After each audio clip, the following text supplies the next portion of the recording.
Good day, everyone. Yes, I am Jessa El Rivera. Yep, that's me, and I'm from AB Psychology 1, Case Department, or College of Arts, Science and Education. And today we are going to talk about discourse and ethics. So, the topic is Nicomachean Ethics. So, Nicomachean Ethics by Aristotle. What is it? It is a compilation of Aristotle's writings that is named after his son. So, who is Aristotle? Aristotle is an ancient Greek philosopher who contributed a lot in the field of knowledge and philosophy. He is also Plato's student, the mentor of one and only Alexander the Great. And according to Aristotle, virtue is living a life with fulfillment. And in this video, we are going to focus on the content of the Nicomachean Ethics. So under Aristotle's Nicomachean Ethics, we have eudaimonia, arete, Olympics, the mean, and magnanimity. Here is a cover of Nicomachean Ethics by Aristotle. So what is it? Let's dig right in. So let's define each topic in Nicomachean Ethics. Yep, eudaimonia, arete, Olympics, the mean, and magnanimity. But let's focus first on eudaimonia. So what is eudaimonia? The closest translation is happiness or flourishing. Happiness or flourishing is striving to express the best within ourselves, even in times of difficulties. So, in life, it's not always sunshine that we see. We experience too difficulties and failures. But the great things about eudaimonia is that we keep on nurturing and finding the best version of ourselves, and leading to flourishing. And that is eudaimonia all about it. Eudaimonia. Eudaimonia is also known as the ultimate goal because everyone desires to achieve happiness, and eudaimonia is similar to happiness. So how do we achieve eudaimonia? According to Aristotle, it is by having a virtuous life, meaning by being a good and just person that truly deserve happiness. Why truly deserve happiness? It's because we strive to be the best version of ourselves.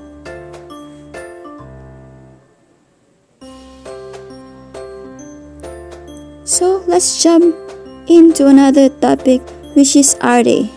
Arete is equivalent to excellence or being the best version of self. Sounds familiar. But in arete, we have this gap between ourselves and the best version of ourselves. And in this, we are going to puzzle that out to fill that gap.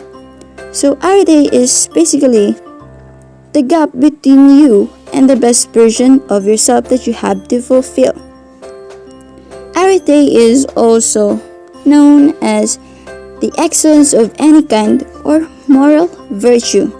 It is somewhat interconnected to eudaimonia, but in a higher level. What is this? Yep, that's what you think. OLYMPICS,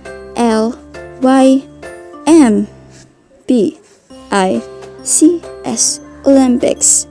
Olympics in Nicomachean Ethics? Seriously. So let's talk about Olympics. The early record of Olympics happened in 776 BC in a place Olympia not far away from Athens. So Aristotle used Olympics as a metaphor. That is very interesting.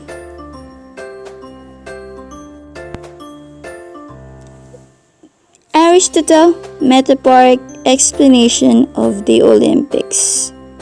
So in Olympics, the one who fought the best wins the prize, and it can't be given to someone who just looked the best.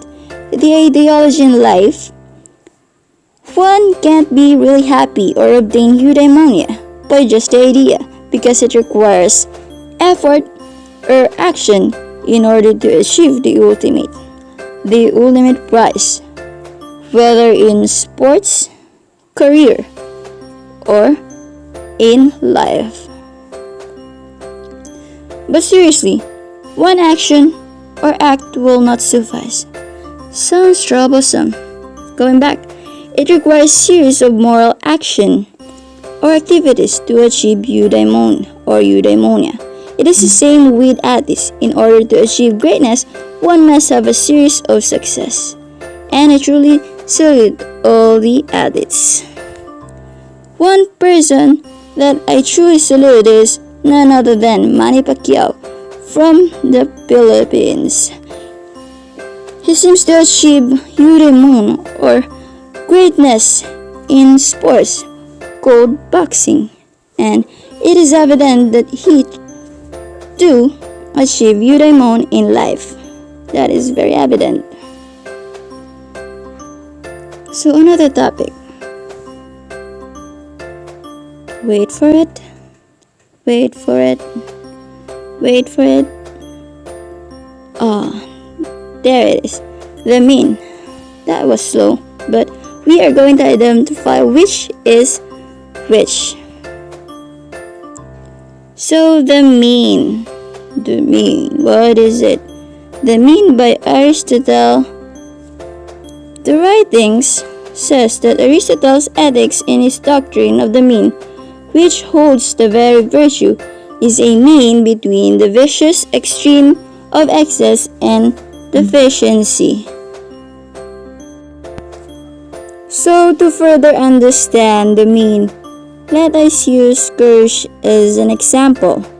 So we have here the word courage in the middle, and on the left we have the word cowardice, and on the right we have the word recklessness. Cowardice is the lacking in courage, while recklessness is too much of it. If we have a situation, for example, if you encounter a hostage-taking scenario, what action will you do? Would you rather be coward, run and do nothing, or would you be reckless and jump right into the situation without even thinking? Or would you rather call the authorities for them to handle, since you can't be too reckless or coward in that situation? The ideology here that choosing the right decision or being virtuous always falls in the middle or the mean.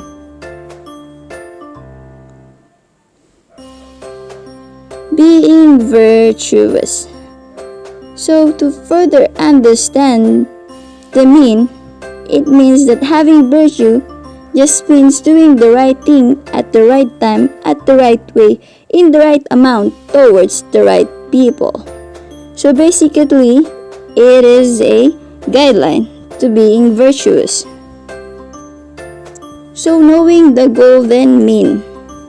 Knowing the golden mean is always analyzing things carefully before executing an action.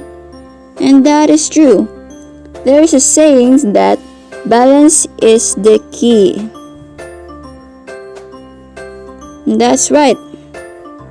Do you agree that this man looks awesome in his balance?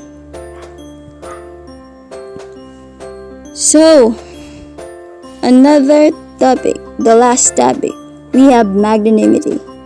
So what is magnanimity? So the ideology of magnanimity is similar to this guy you can see in the video clip. Magnanimity is the quality of a person who knows himself or herself to be worthy of great honor. Other than magnanimity, we have the person who overestimates self-worth and is called being conceited. Being conceited is too much confidence without greatness or action that backs it up.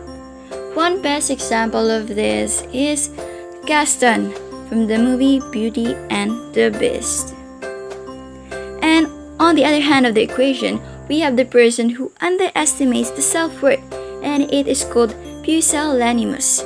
People like this are actually worthy of being great, but are not aware and doesn't give self-worth that much. So, relaying magnanimity in the golden mean, magnanimity is our mean. Being considered is the excessiveness of it, and pusillanimous is our deficiency. People with magnanimity, they walk the talk. It means they talk, they do, and the outcome is great. While conceited people just talk and doesn't back up it. Just talk, no greatness at all. While pusillanimous people are nothing because they do nothing despite of being worthy, and that is sad. Moving on, magnanimity is the mean, and it means greatness. People with magnanimity have the greatness because they know, they believe, and they act with the highest virtue. So words without action is lame. It's like this bike that with no action it doesn't move, but applied with action it moves faster and reach its goal. Just like to us humans. So, to sum up the Nicomachean Ethics, first we have magnanimity. So what do we learn? What do we need to know? Let's be aware of things we can do to unleash our greatness that resides inside. So the mean. Analyze and bend ourselves to the right position to achieve being virtuous. Olympics. Remember, in Olympics, we achieve greatness not because we look good, but because we do well. That's also applied to life. In everyday, being virtuous is done not only by knowing it, it should be applied over and over. To have excellence, it becomes character. So, eudaimon is the last. All of the following are the key in striving to be the best version of ourselves. I hope you guys learned something. And remember to apply this in your life. It will be a great help in every step of the way. Whatever path you choose to walk on, let us all be eudaimon, the best version of ourselves. And I think the bear agrees with that. I think he is. So that's all. Thank you for watching. The Nicomachean Ethics discourse will now end. Adios.